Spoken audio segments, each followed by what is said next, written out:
In Gaza, Israeli troops stormed one of the last hospitals operating in the northernmost part of the Strip, reportedly forcing staff and patients out of the facility and igniting fires.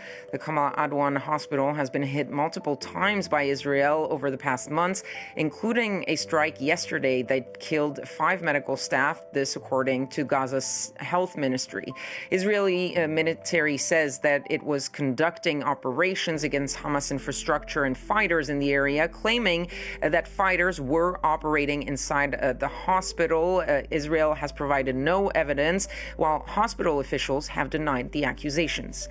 Now, for more, let's go to our correspondent in Jerusalem, Noga Tarnopolsky. Noga, first, tell us more about this Israeli raid on the Gaza hospital. What more do we know?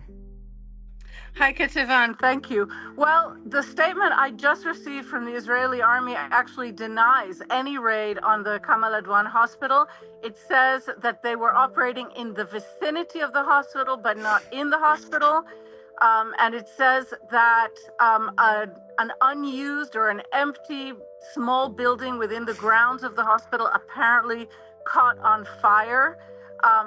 The Palestinian reports, the Hamas reports, in fact, are also a little confusing. Some say, as you just said, that the Israeli army came and evacuated close to 400 people from the last remaining hospital in northern Gaza, and others say that it was just that Israeli army soldiers themselves set fire intentionally to the structures. When I asked the army specifically about this claim, they refused to answer. They just said that Israeli gunfire was not involved in any way with the fire.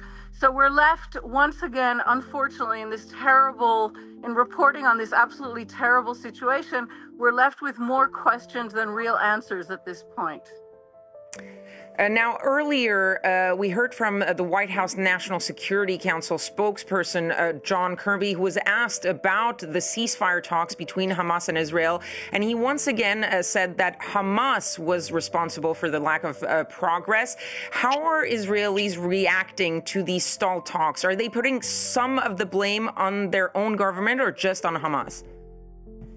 Well, that's a great question because I think Israelis have no illusions about what Hamas is or how Hamas behaves.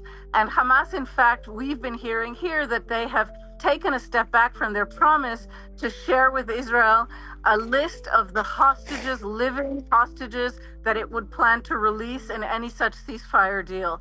However, Israelis expected more of their own government. And so the people who you see most skeptical in the face of this White House statement blaming only Hamas are actually Israelis who again protested against their own government today, both the opposition in parliament and Israelis on the streets. Tomorrow night, we're again expecting mass protests, thousands of people who accuse their own government of choosing its own political survival over the survival of these civilian hostages who were taken in a terrorist action. It's really a remarkable difference when you see the tone that Israelis are using versus the tone emitted tonight by the White House. Thank you very much, Noga. Noga Tarnopolsky reporting there from Jerusalem.